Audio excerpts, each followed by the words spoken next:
All right, let's get started while everybody's kind of getting back into the room. As I mentioned, the next section is going to be about applications. We're going to look at the application of Swarm in a variety of areas, going from manufacturing to support for disabled people to robotics. And Paul Wright is going to, the director of Citrus, is going to do the next presentation, is titled Swarms and Manufacturing. Thank you. Thank you, Jan.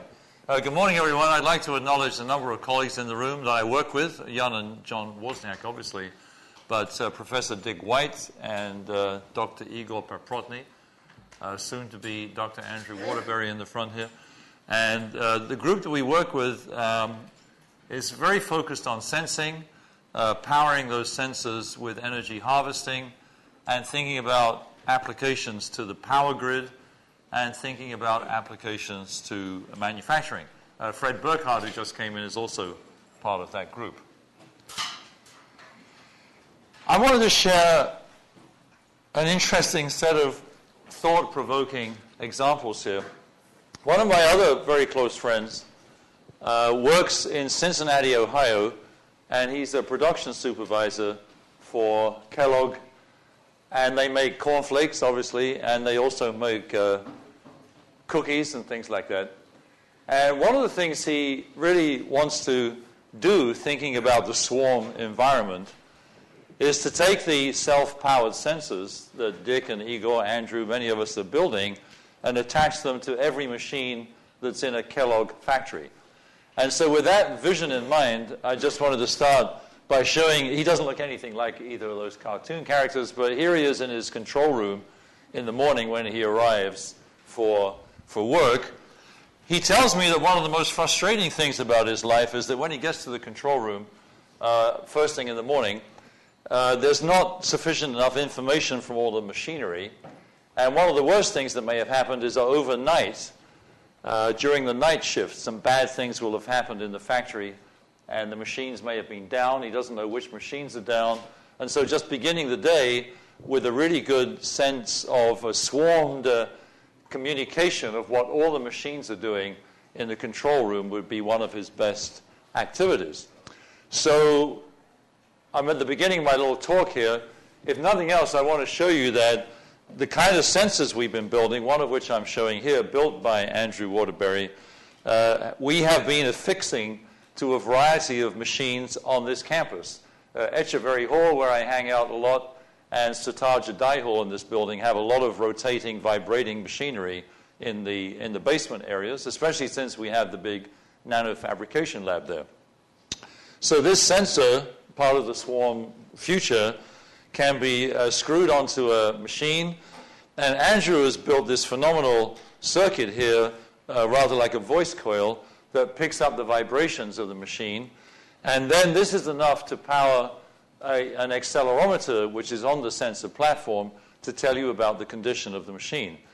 Now, if you read your Economist articles and IEEE Spectrum, you probably know that General Electric and Rolls-Royce are developing a large number of these condition-based monitoring sensors for their work.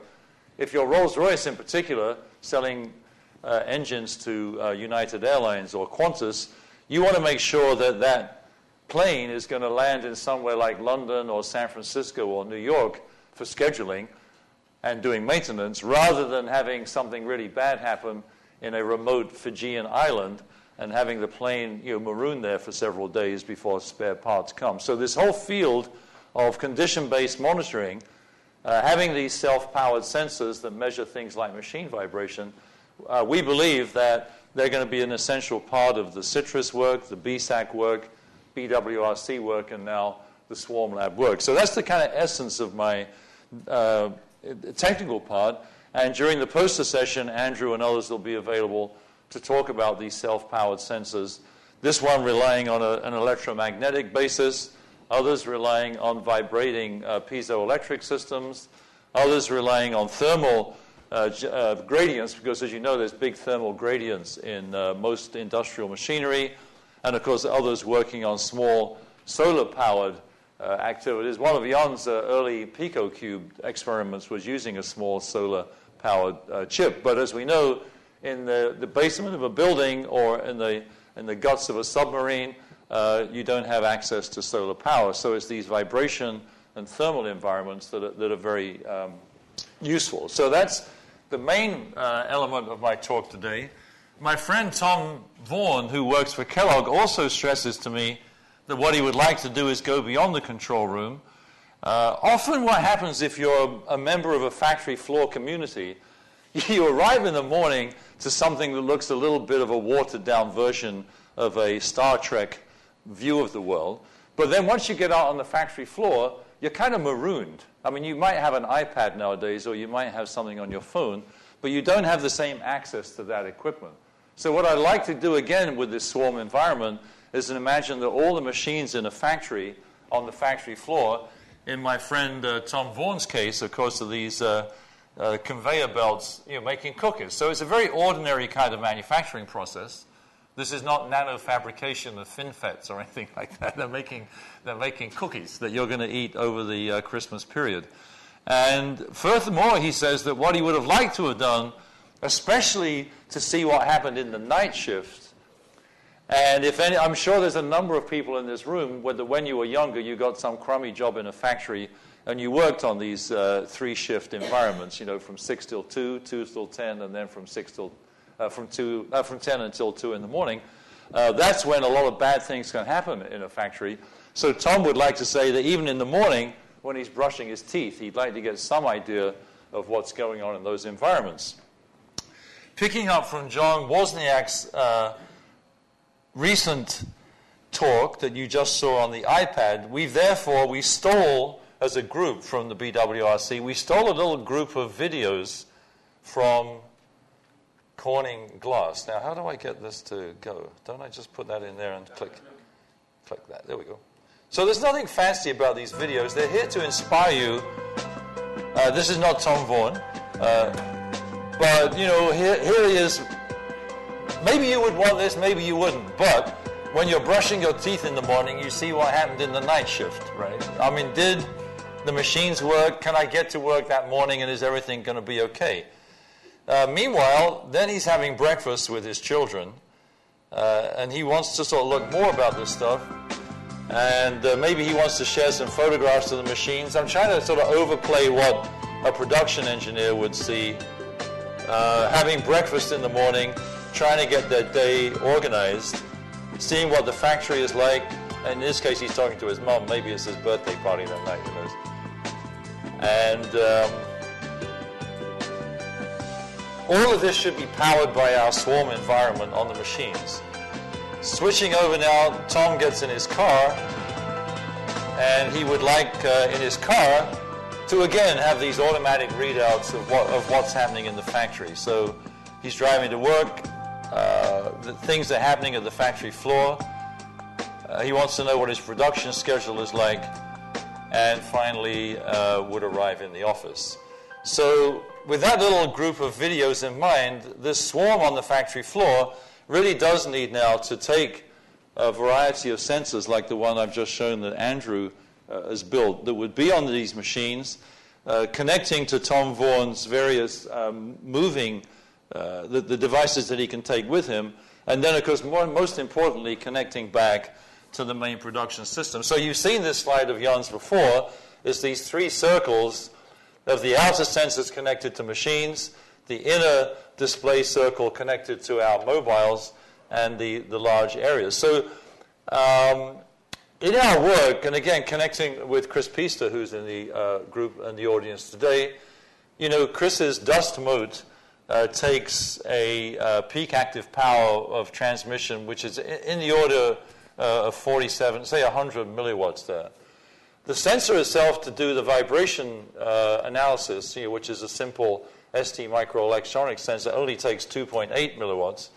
And the duty cycle that Andrew presents gives us about a milliwatt with a 1% duty cycle. So there's plenty of energy that we're scavenging to support a package like the one shown at the bottom and that's on the corner of the dais here to do this attachment of a basic simple platform which measures the vibrations of the machine and which can then use the standard dust mode to communicate that to Tom Vaughan, who's walking around with his device.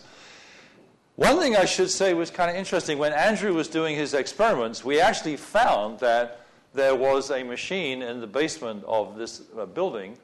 And sure enough, we measured the vibrations on this machine.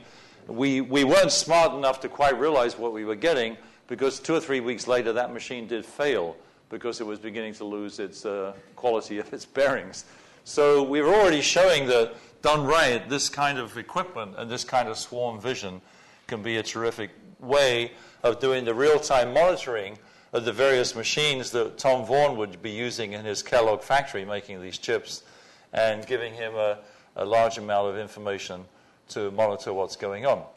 So we really want to make sure that, as shown in this little cartoon here, we don't lose information when he's down on the factory floor, and that, again, in my last slide here, this is the last slide I wanted to show, that all that information is being assembled so that a production engineer is not just really stuck in their control room, but has got this swarm of information on the factory floor, and also would have the same swarm of information when they're getting ready in the morning to go to work, and have dynamic information about their night shift. And of course, this factory can be tied into all other Kellogg factories and be part of an integrated production system for a big corporation. So those are my comments. Thank you very much. I think I'm pretty much on time.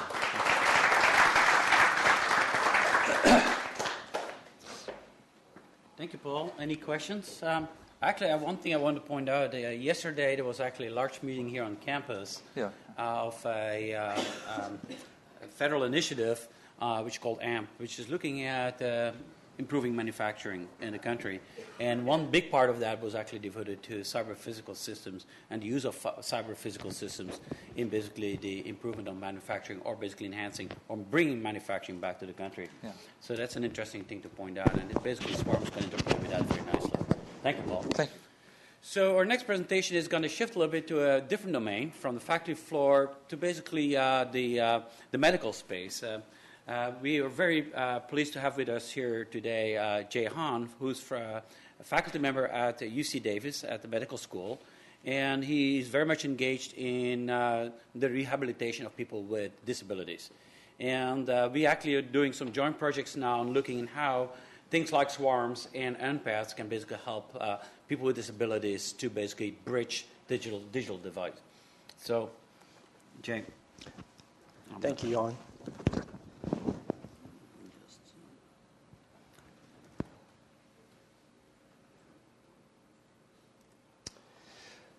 So it's really exciting for me to actually take part here. A lot of the speakers you heard from are of the engineering and also computer science background. I'm actually a clinician, so probably I have the least knowledge of the cloud and then all the engineering and the swarm concepts that we talked about. Yet I was fortunate to hook up with Jan and his colleagues in preparation for a grant proposal that we were writing about 6 months ago. So it was really enlightening for me to learn about swarm. We heard a lot about visions for swarm.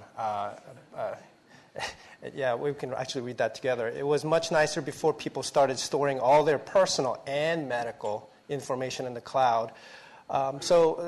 You know, if among my colleagues at medical school, I throw around words like cloud computing. I don't even mention computing. I just say cloud, and people think, oh, okay, that guy, he knows what he's talking about. He's at the edge of the technology. And really, that's really the sort of extent of the clinician's view of what the cloud could be. But you guys know far more. But imagine the surprise when I heard the word swarm for the first time 6 months ago from Jan. So what is a swarm? I mean, it had nothing to do with wireless technology, engineering, computer science. I thought it was just bugs you'd be bothered by. So I thought it was just me, and I actually asked my colleagues at medical school and clinics in the hospital. I said, do you know anything about swarm as it relates to wireless technology, computer science, and engineering? And no one knew what that was. And if you told them, explained sort of the possibilities and opportunities that's available, that just opened their eyes just became wide open. They said, wow, well, how come we didn't hear about this? If we know about this, there could be so much possibilities out in the medical community, research, improving patients' health care. So I just wanted to really reinforce the fact that all of us are so busy keeping up with our disciplines' technological advances, let alone what's happening in other fields. But just open communication, collaborating with across the discipline and the sciences and engineering, I think will really foster just very innovative and creative solutions to some of the challenging and vexing questions that each of us face in our discipline. So I just want to really reinforce that as a part of the vision for the swarm as we go forward, that we include other disciplines, medicine included. For today, however, I'd like to focus and narrow down and talk about how it impacts individuals with disabilities. Let me paint a picture for you. And some of you may be quite surprised about the magnitude of the disabilities in the U.S. And this goes for around the world as well. 54 million Americans with at least one disability. And this is the sort of the 2005 census, which undergone a lot of analysis more fully. 35 million Americans with severe disabilities requiring assistance, maybe impacting their work and home life. 11 million Americans needing assistance with basic ADLs like feeding, dressing, grooming, hygiene care. So that's a lot. And 54 million Americans, that in 2005 translated to 1 out of 5 Americans. 1 out of 5 Americans. And children, 5.5 million children with disabilities. And these children go through their life with the disabilities. And you can see the different impairments, vision, hearing impairments, physical impairments that cause a lot of disabilities. Now, it doesn't end there. It's quite diverse because, as most people know, a lot of people acquire disabilities through chronic illnesses and diseases, and that comes with multiple different types of disabilities. So the diversity of disabilities within one person, and also it changes across the lifespan due to the natural history of the disease process itself, and as well as aging process. And impacted by different environments that you will find yourself at home, school, work. There are different requirements for what you need to do. The additional challenge now we face is the baby boomer generation coming to sort of the age where they're retiring and such. It's estimated that 50 million Americans age over 65 in the coming years. And that's actually going to, with aging, it's just natural that a lot of disabilities and impairments come with aging. And chronic illness, chronic disease treatment, and how it impacts the medical cost is going to be huge. It's estimated that of the GDP, gross domestic product, we're going to be spending 30 to maybe even more, 30% or more of the GDP on just healthcare itself. Now, that's just direct medical care. If you add in all the indirect medical care, loss of productivity, the impact it has on your loved ones and caregivers who will have to take their time off from their work to take care of the persons with disability, the amount of sort of the economic cost and societal cost gets very huge. And also, everyone knows about the physician as well as the allied healthcare professionals shortages that's upcoming. So here's the picture. We have tremendous need, aging population, chronic disease incidence. That's going to lead to growing number of persons with disabilities. On the other end, economic constraints as well as caregiver shortages will lead to fewer resources to support persons with disabilities. We need a new ways to really deal with this situation, to really give more function, independence, and quality of life to individuals with disabilities. So needs, tremendous needs. I think we can shiver and say, oh, what are we going to do? But I think it also presents tremendous opportunities for technology to assist. So how can technology help individuals with disability? Those in the medical community and disability research, we are familiar with the World Health Organization's International Classification of Functioning, Disability, and Health. What it does is it gives you a nice framework to think about impairment. That's actually in the organ and body structure domain. So you could have a vision impairment, hearing impairment, mobility impairment. But how does that translate to disability? And how does that translate to your role as a person in the society and at work? That's activities. So on the impairment side, you have body function and structure. But on the disability, you could have a vision and hearing impairment, yet if you got the support technologically or caregiver-wise that minimizes those impairments, then your disability will be minimized. You won't have as much disability when you are functioning out in the society or work community or workforce. So I think technology can act at multiple areas to really help individuals with disabilities, assisting with improving their activities and also improving their participation, and therefore improving quality of life for individuals. The swarm vision that Jan really laid out at the beginning of our grant proposal was that, by and large, the current technology is just individual devices, applications, tailoring to one person, one need at a time, maybe, for instance, vision impairment, hearing impairment, just limited to one of those, and then fixed functions and configuration. But what we want to do with all the technological and the swarm capabilities that's out there, we want to move to an integrated environment, many people, affecting many people, helping many needs, and flexible, adaptive tools. So let me give you some examples of current assistive devices that individuals with disabilities are using. That would be the text-to-speech and speech-to-text, automatic door openers. Clapper is an example of really a device that can help people with mobility impairment. And assistive touch, that smartphones that we use. You know, as Bjorn pointed out, we've got 2 fingers now. We can zoom in and zoom out and all that. Now, for us, that may be a feature of convenience, but for individuals with significant mobility and manipulative impairment, that's the only way. That's really a critical component for them to access the world, access internet, and open up a horizon for individuals. So, for us, it may be a convenient factor, but for other people, it's critical and necessary. As Jan pointed out, we're going to move to where we're going to have tremendous input from sensors all around us, but the key will be to figure out what's important and how do we tailor that to adapt the input and output devices to really enrich the interaction for the individuals with disabilities with the world and the community around them, improve function and independence. The role of the swarm in the interaction with the individuals with disabilities would be first assessing the capabilities. And this goes back to the talk that Ruzna gave us about sensing. So we have to figure out what the capability and accurately assess the state of the person is. And then through modeling, you can create a persona of that individual. And there afterwards, what the swarm can do is adapt the input and output devices so that that person, using their capabilities, how much limited it may be, allow them to interact.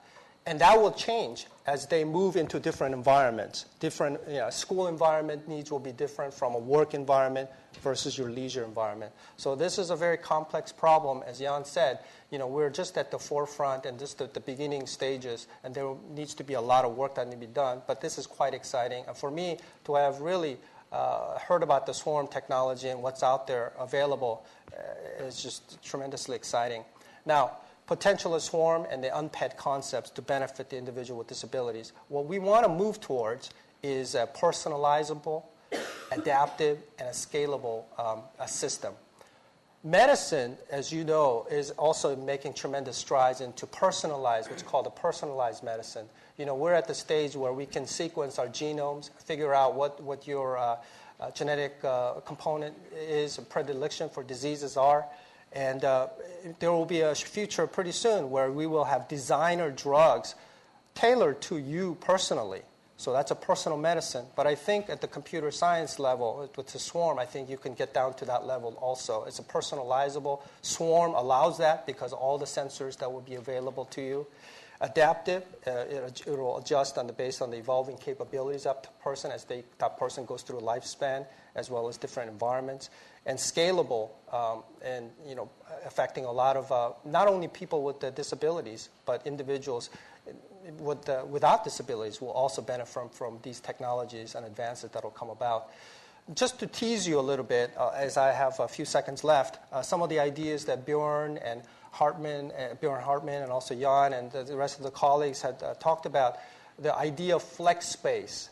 A person with different, with individuals with different disabilities would move into a room like this, and then there will be sensors around and figure out that individual person's disabilities and adapt the input and output so that person can also hear, participate in the presentation better. That would be flex space. Crowd swarm is another idea where with the sensors, you can maybe a remote person out there can help the individual at the particular environment. And then leveling the, interesting idea is leveling the playing field. I take care of boys with muscular dystrophy who have impairments, but they have brothers and sisters who do not have impairments and disability. They would like to sit down and play the game together and have a really quality experience and enjoy. But if we could provide an environment where you could equalize the playing field for individuals with disability and without disabilities, that experience will be so much more rich. Okay, I'll stop there. Thank you.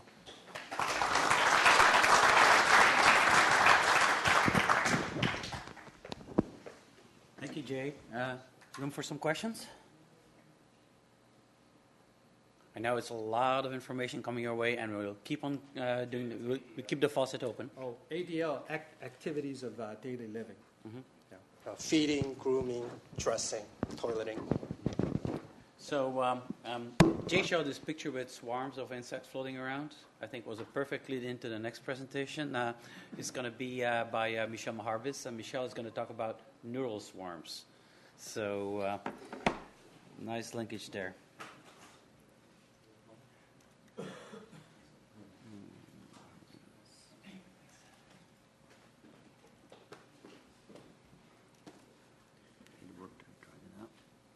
You have sound on this thing?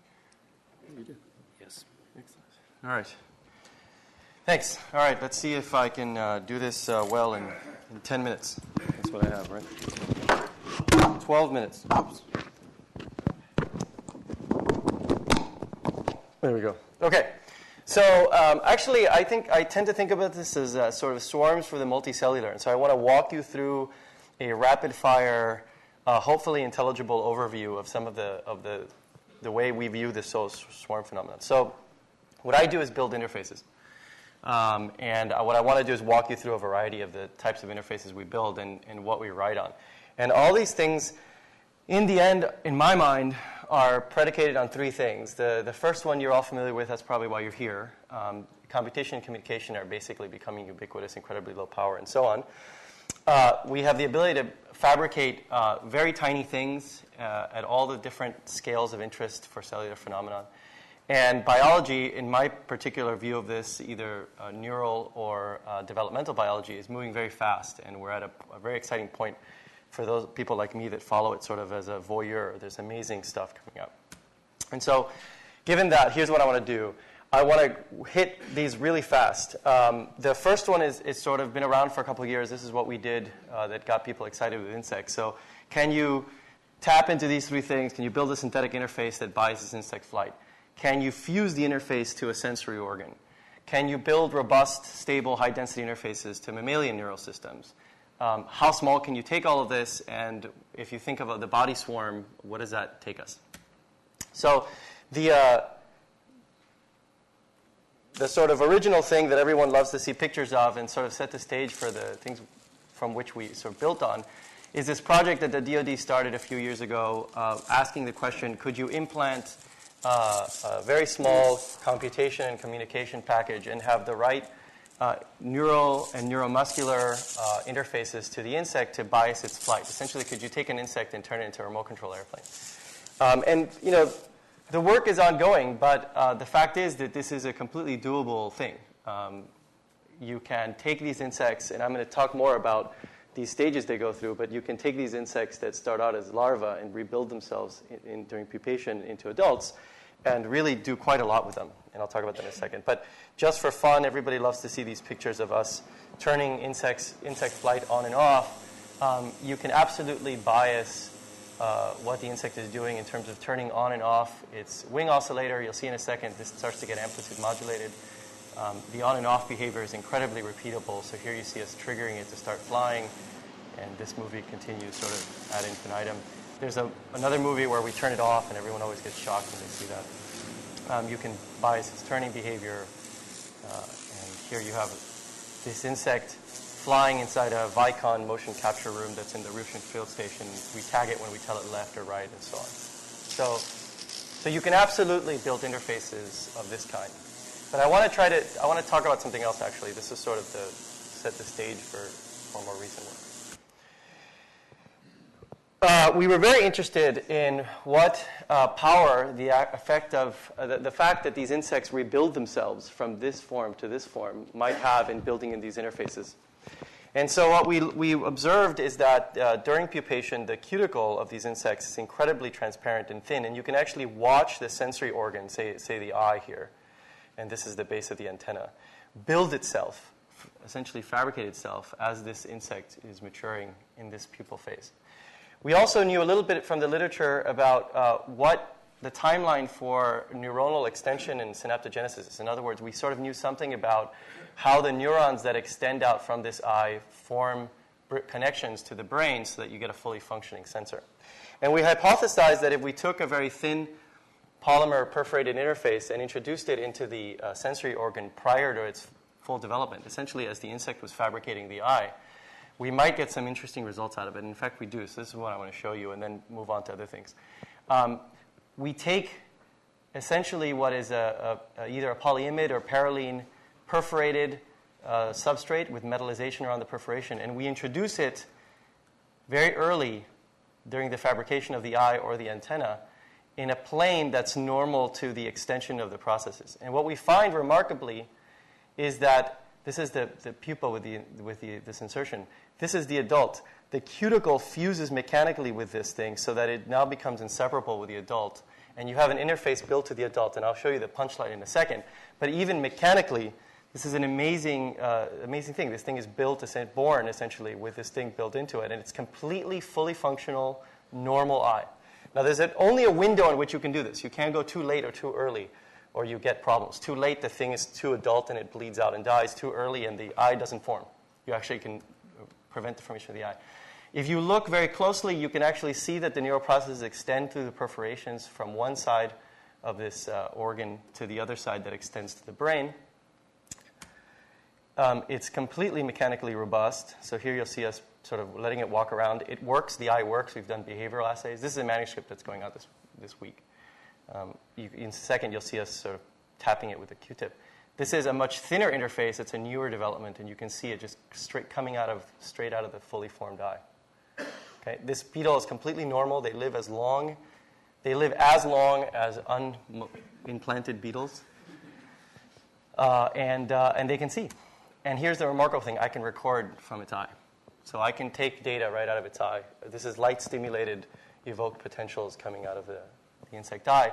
And so where we're moving with this is really looking at, and the antenna as well. So the right column here, this is all antenna sensory odor presentation, and you can see that the thing is firing. So where we're moving to now in the next year is just how high density can we go to extract data from this organ.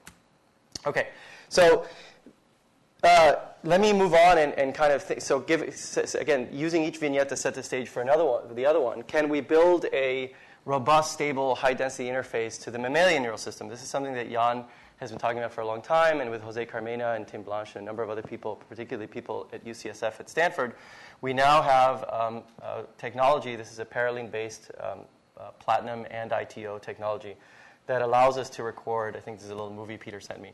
This shows you this substrate sitting on the open brain of a mouse. It's allowing us to record and do microelectrocorticography on the brain. And I can talk about this in the question section. If people have a little bit of knowledge on this, I can tell you where we're going and what we're doing, and how it, for example, interfaces with optogenetics and things like this. The long-term vision is something like this, and it's completely a swarm vision. Can you build an entire family of devices that allows for all the different types of interventions you might imagine? There's really quite a lot of scale and modularity in this. And allow you to do it in a way that really gets around the problems we're having these days, where these interfaces are very hard to pull off chronically. There's no viable 10-year central nervous system interface at the moment. And so Jan has been really pushing this for a long time, and the three of us here have sort of adopted this as a big push and have been working on this pretty hardcore. How small can it go? How small can this sort of interface idea go? And Lad and I have this project now that's generating some quite a bit of interest, actually, with the idea that you could take a cubic millimeter of CMOS and build a non-enzymatic fuel cell right into the back end. And anybody ever get pencil lead stuck in their fingers? So the idea would be you take a speck of this. I gave away my next picture. You take a speck of this and have a very simple, incredibly low power pressure sensor that only detects just hitting it, which would be very easy, and a little transmitter that blurps out ridiculously slowly by the any modern metrics to a phone that's nearby, and you could essentially have a very simple digital interface embedded. And so this is something we're pushing very hard with the lad. I can answer questions about this if you guys like as well. We have a project with Chris and Chris's students asking the question, how small can we take the insect work? The reality is you don't need a microcontroller like the TI chipcon microcontroller we use for the Beetle stuff. You can easily put it all on an FSM with some sort of optical transmitter or radio, the type of thing Chris has essentially demonstrated many times over. Put it on a housefly and then ask the question, which is the part that interests me, how do I then build an interface to a housefly? Is it the same thing as the Beetle, or is this so small that I have to be much more clever? And the answer is we do have to be much more clever. And this eye work, in fact, came out of trying to interface to the haltere of the fly. The fly has two gyroscopes on either side. They're actually amazing. They're exactly spring mass gyroscopes. And we have a project to build an interface to these gyroscopes and be able to read gyroscopic data in free flight and write back false gyroscopic data into the insect. So we're very excited by that. And lastly, this semester I sort of spearheaded this effort that went to the NSF in putting together a lot of these different players, particularly people that do printed electronics, roll-to-roll, and nanomaterials. You'll hear from Anna today. And asking the question, can we use some of these tiny little interfaces in medical contexts? And this is with the Pediatric Device Consortium at UCSF. And so, a lot of this stuff, some of you have seen, it's out now in the ether. A lot of people are talking about Band-Aids and implantable stuff. Our primary innovative idea is the notion that you could introduce resorbable electronics. So you would put things into the body which over time would just sort of go away after having done their job. And we're pretty excited by this, and I can talk about this. I will end here in case there are questions. This is my race car bumper sticker slide. This is, if I was a race car, this is all the stuff on my forehead. And these are the actual people that do work. I just show up and look pretty. They actually do the work, and I get to show you pictures. Thank you.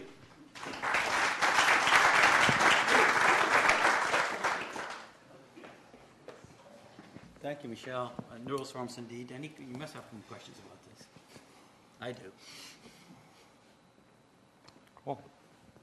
All right. If not, we're going to move to two presentations that kind of go from the human to the more humanoid, and talk a little bit more towards the use of swarms and application of swarms in the robotics space.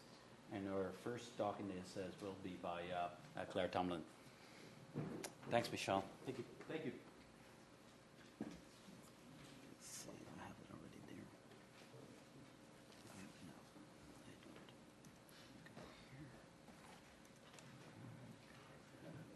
It's swarms.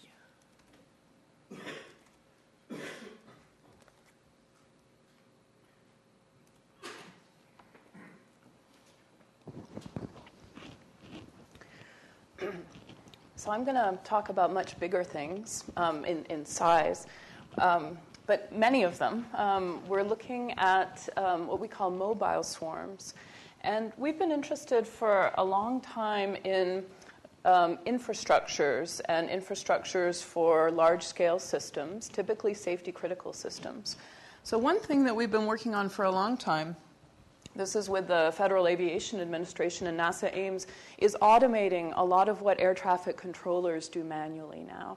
This is a movie of high-altitude data for about an hour across part of Northern California. This is the Bay Area. It shows sectors. It shows some of the airspace and the jetways in the airspace. And this is a system, very much a human-centered system with pilots and air traffic controllers. But all of the control is done on the ground. I mean, airplanes are very automated systems now, but very little of that automation is used to its capacity. They're wonderful sensors as well. I mean, airplanes are the best sensors for some of the biggest disturbances in the system, which are weather. And that information is used by air traffic controllers. They talk to pilots, and they find out what the weather's like, and then they change their plans and send it back to the pilots. So it's a ground-based control system, and it's very inefficient. And the idea through this idea of next generation or next-gen air transportation system is to really move the control and move a lot of the air traffic control functionality to the aircraft themselves on board the airplanes. So the idea here is that the aircraft themselves become much more, we use their sensor capabilities. We make them not only dynamic systems that are getting people from where they want to, the airport they want to leave from to where they want to go, but we use their sensing capabilities in a much more integrated way. All the while, of course, it's a safety critical system, so you have to make sure that aircraft don't come closer than a certain distance. And that's really the main goal of air traffic controllers. This is a second example. This is our colleague Alex Bayan, who's a professor both in EECS and civil engineering. He's developed something called the Mobile Millennium, which is developed here at Berkeley. And the idea here is that using on-car sensors, such as GPS-enabled smartphones, taxis, traffic loops, so the loops are on the ground, sort of traditional sensors, and sensors, much more sensing capability that's on the cars themselves, that you could develop a much more intelligent traffic information system. So this is just a snapshot of their Mobile Millennium tool in the Bay Area, indicating, using these sensors, the kind of congestion much faster than, say, Google Maps or the Google Traffic or the 511.org does it. And the idea is that they're really just taking a sampling of people's smartphones who are running this Mobile Millennium, and they're taking information and using it in real time with very sophisticated but fast models of the mathematics of these cars moving through the system to be able to quickly predict where there are buildups and then suggest alternate routes. This is interesting. This is a, well, you can see, I don't know if you recognize that as a city now, but it's not a map, but it's a map being built up by just 0.5% of the data that's in Mobile Millennium. These are yellow cabs in San Francisco that are reporting their GPS coordinates every 1 minute. And so this is a day in the life of traffic or taxi cabs in San Francisco. And if we go through the full day, you'll see a beautiful map of San Francisco arising. So basically, information about the system just being reported from the data on board, the actual sensors. So we have airplanes as sensors, cars as sensors. Another project that we're working on with a group of colleagues here at Berkeley, David Culler and I are working very closely on this, is in the design of both an information infrastructure as well as new intelligent control algorithms for energy-efficient, high-productivity buildings. So equipping buildings with more sensors. These aren't mobile sensors typically. These are fixed sensors. But the idea is to then use this information platform and all this sensor information in a very intelligent way to do actually quite simple but much more efficient, energy-efficient control than is being done today. And the idea behind all three of these examples, so they're very different, like two examples in the transportation space and one in the energy-efficient building space, is this idea of actionable sensors, or what we're calling action webs. And Jan mentioned earlier the cyber physical systems programs. We have a large cyber physical system project in which we're trying to basically take these examples from disparate areas and build up a toolkit for information, how we store, represent, use, access information, and then how we design algorithms which basically run on these actionable sensors. So we talk about actionable sensors as sensors that have typically are, on one side we can think of them as mobile sensors like aircraft or cars.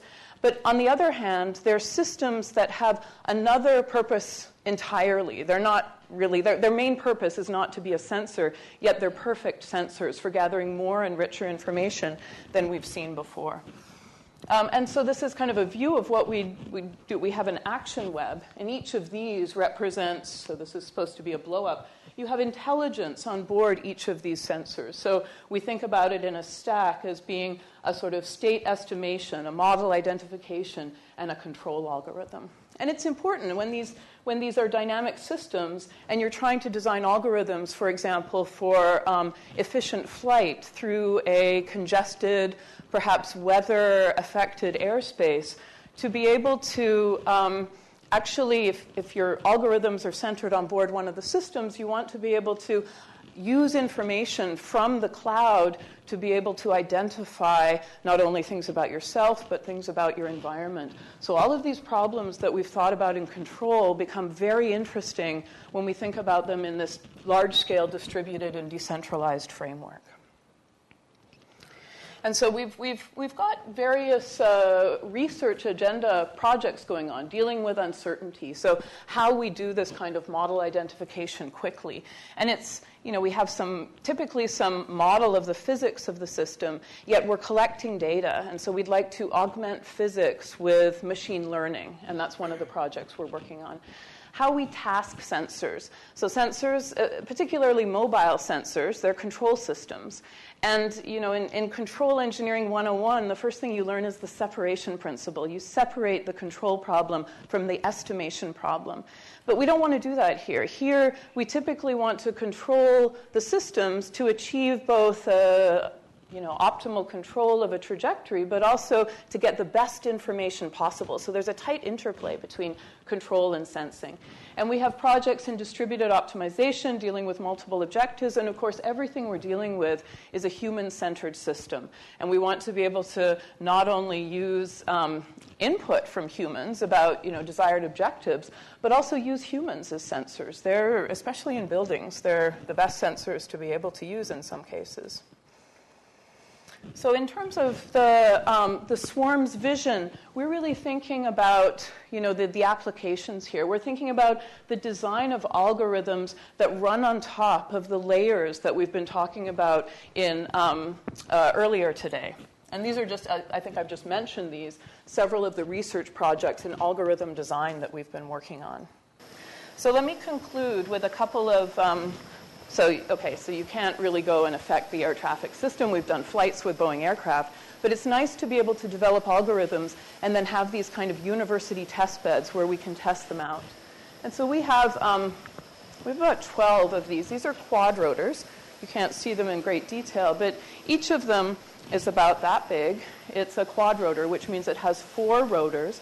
They're autonomous helicopters, and we've designed them. On board, they have 2 computers. They can do all of their own control, but they can also run these kinds of optimization algorithms on board. They can sense their environments using a variety of sensors and then make decisions based on those. So it's kind of our university testbed for some of these algorithms that I've talked about. Here we're just testing out collision avoidance. One of the things we've done is develop collision avoidance algorithms which are distributed. And this is just running that algorithm, and then the actual play out is shown here in a movie. These no-fly zones are shown in red, and those are computed in real time. The students are controlling. I have 4 students. Each one is controlling an aircraft. And these students are told to try to get the aircraft to crash into each other. When the aircraft come so close that they reach one of these real-time computed no-fly zones, the automated system on board takes over and guides the aircraft away from each other. So it's a human interaction with an automated system.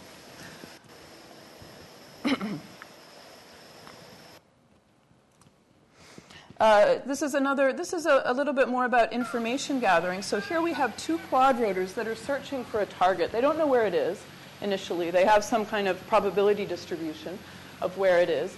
And they've got avalanche beacons on board. So if you're a skier and you've skied in kind of the avalanche regions, you have these, typically wear these avalanche beacons, which you can set in transmit or receive mode. So we just took it's a magnetic dipole, so basically they're like antennas.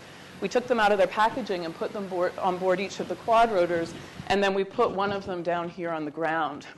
So this is on transmit, and these both had receive on board. And so they're receiving information about that magnetic field, which is interesting because they're nonlinear sensors, so you can't just use sort of a linear Gaussian model for these.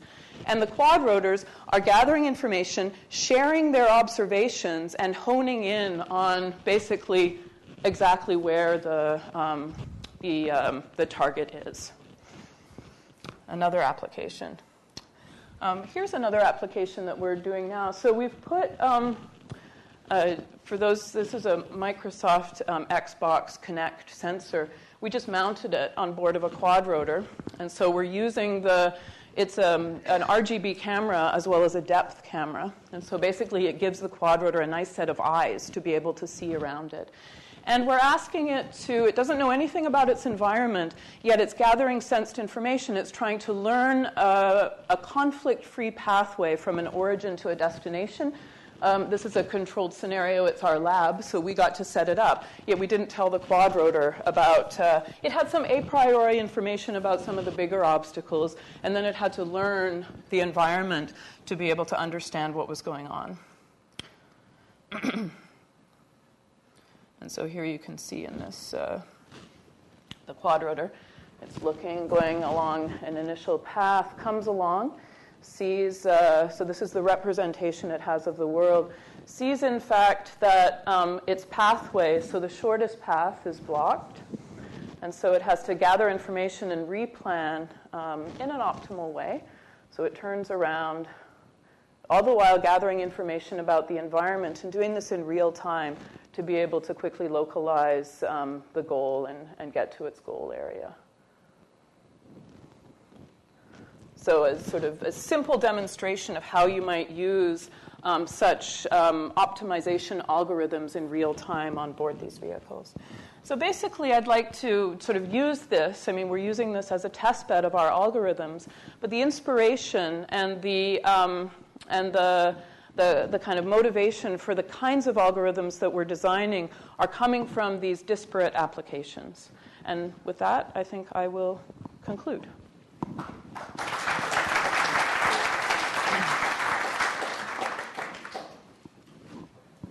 Thank you, Claire.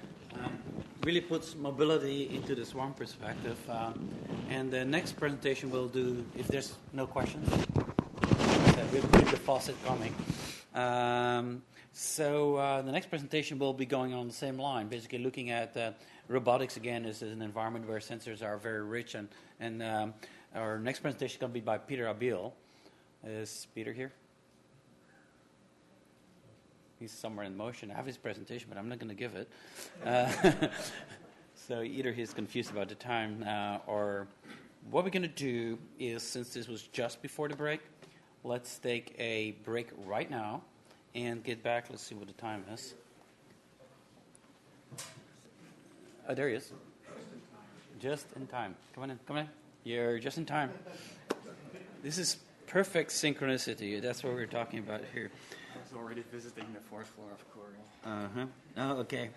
Wrong place. So let me go to Peter's presentation. It's going to be a perfect warm-up for the break afterwards. This has a lot of very action-type things going on. Peter. Thanks, Jan. Can everybody hear me? Oh, is this the microphone?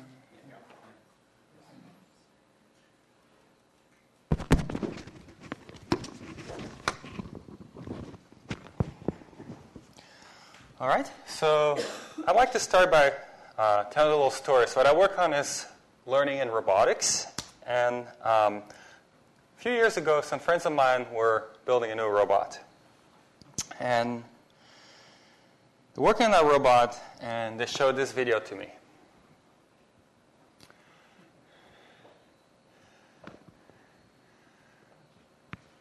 So what you're seeing here is a robot doing the kind of tasks that many of us have hoped for that robots would be doing for us since forever, it seems, right?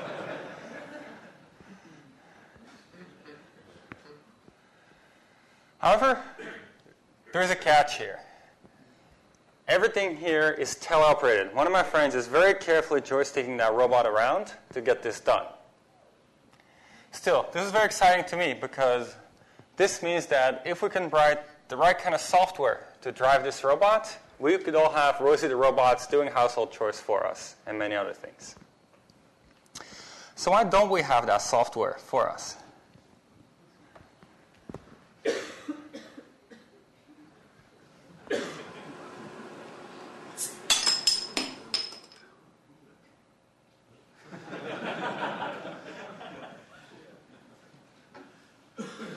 So why is it hard to write the software for a robot like this? Well, when a robot's looking around in a room like this, the robot will not see people or chairs.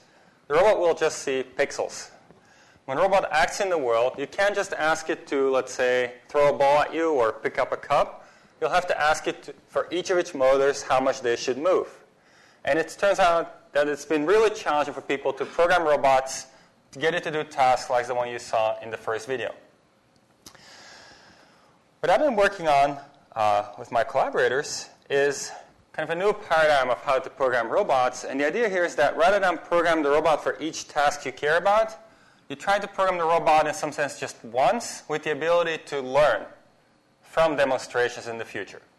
So the idea is that if your robot is programmed to be able to do apprenticeship learning, the robot will get demonstrations of the task from you. From that, it will internalize a representation of that task that it can use for its own execution.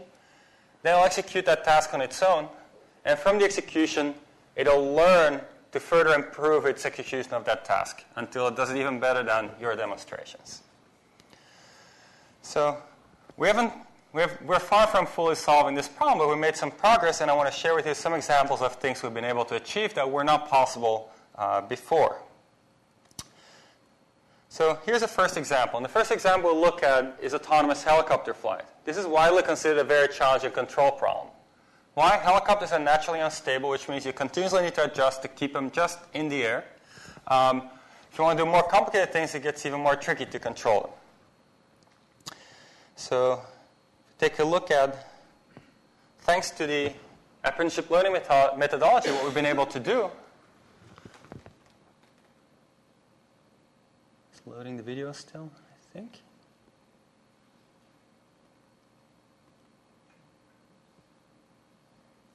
Maybe not.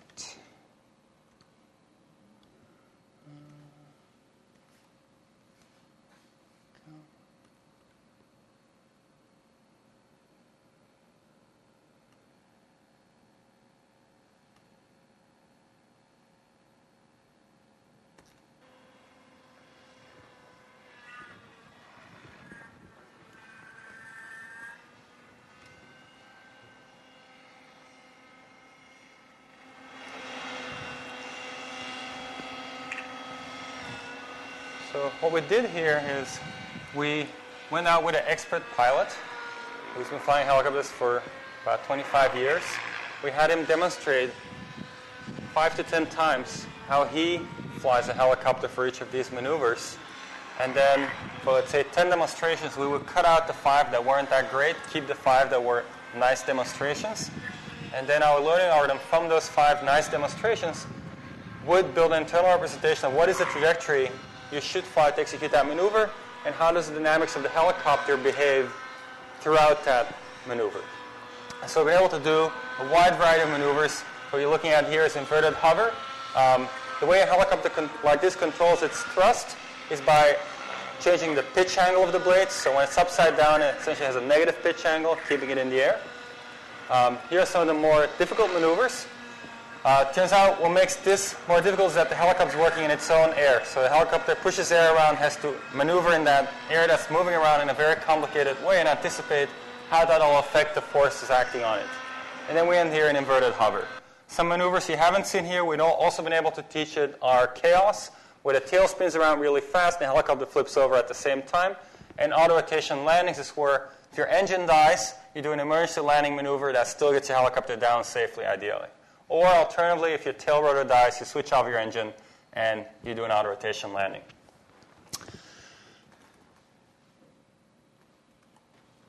So the same methodology with very minor adaptation we're able to use in our surgical robotics project. What we're doing here is we're trying to automate some selected surgical skills, the kind of tasks surgeons do over and over, and that might tire them out, and that robots might be able to do faster and give surgeons a break during a surgery by just saying, oh, could you tie these knots for me, for example. So surgical knot tie with minimally invasive robots like the Da Vinci system, which is used in 2,000 hospitals in the United States right now. You tie a knot by wrapping the suture around one of the instruments, then picking up the other end and pulling it through. This was done by providing a robot with 5 demonstrations, and you learned from that how to do this. A lot of the tasks you care about, perception will play a big role. So one example could be laundry. Let's say, who here has ever had mismatched socks they've been wearing? I think the laughter suggests there is quite a few people, but they're not raising their hands.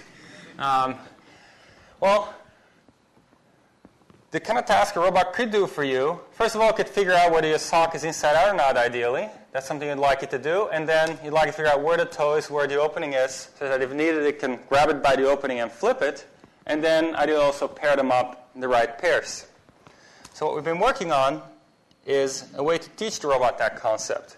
And what you see here is the result of that. So what we taught the robot is we presented the robot with 100 socks, and we annotated them with whether they're inside out or not. We annotated where the toe is on the sock, where the opening is on the sock, and which ones are supposed to match up. From that, it internalizes those concepts, and then we present it with new socks it's never seen before, and it's asked to decide which ones are inside out. If they are inside out, flip them, and then after that, match them up and put them away. Here's the last example of what we've been able to do I want to share with you. What you're going to see here is a robot arranging laundry. So why is this hard? Right. This is hard because we're taking a robot out of the kind of standard manufacturing environments where you can structure the environment to make the robot effective to a situation where the robot has to deal with something different every time it's doing that same task. Even the same leopard skin towel is going to appear in a different configuration next time it appears in front of the robot, and it has to figure out what that configuration is to then nicely find the corners and fold it and put it to the side.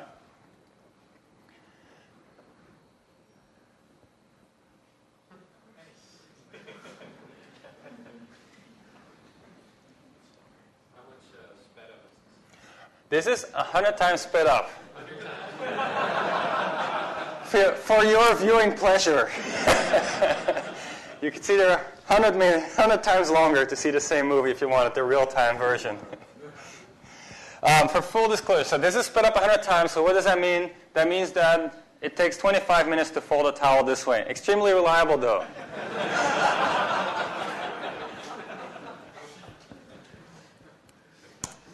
Okay, so what are some current directions that we're interested in pursuing? One of the big directions is the benefits of scale. And one benefit of scale is, of course, that if you're going to build more of these PR2 robots, which are actually built by a company called Willow Garage, or more Da Vinci's built by Intuitive Surgical, you're going to get the cost is going to go down, and that's a good thing. But from an intellectual point of view, the most exciting thing to me is that once you have more robots and they're in more places, you can start recording from all of these robots, and since they're the same, they can learn from each other.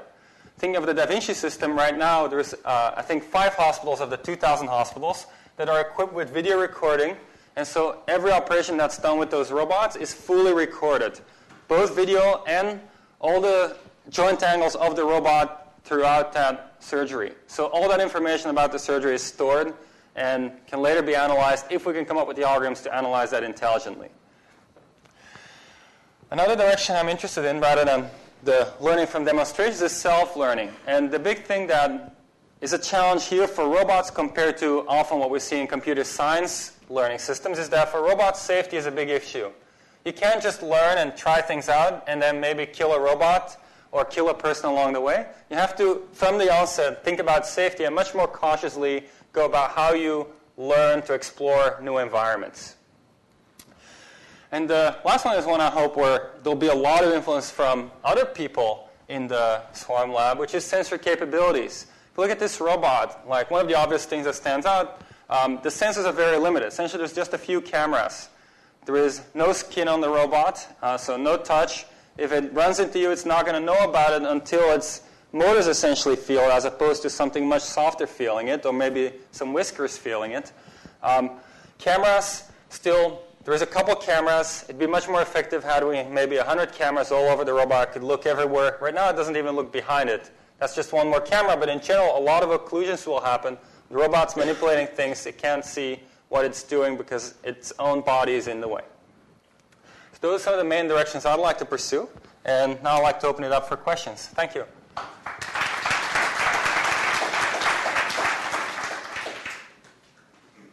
Any question for Peter? Question. I've always heard that folding a towel was one of the most difficult metrics to have a robot do. So I was wondering, is there a breakthrough involved, or is there? Maybe you can explain how that is done. So the reason I would consider this difficult is because of the variability you're faced with. So it's a rectangle. Because it's deformable, it always appears in a different way. And so the big thing we had to do is to come up with a reliable perception algorithm here that could find those critical points you need to fold the towel. So a reliable algorithm to find the corners of the towel. Once it finds two corners that it knows are neighboring, then it can go through just a sequence of motions. It'll just hold up the towel, measure its size, and go through a scripted sequence of motions. But it's that first part where you go from this unknown mess, in some sense, to something that's more structured that was hard. So I have another question, actually. Right now, your robots are kind of autonomous entities, right? Would it help if you would have information from the environment or from neighboring robots or something like that? Would it help you to execute your tasks better? Absolutely, yes. So if you had more sensor capabilities, not even coming from the robot, but maybe looking from another perspective, if you had some of the things Bjorn Hartmann's working on here, where you have a collaboration between humans and robots, where you have a good interface of the robot asking for help, where if the robot can't figure out where the corner is, why not snap the picture, send it off to some online service where somebody is getting paid 5 cents per click or something like that to click on that corner, and that might be really easy for a person to do, even though it's hard for machines to do. All right. Any other questions? Thank you, Peter, again.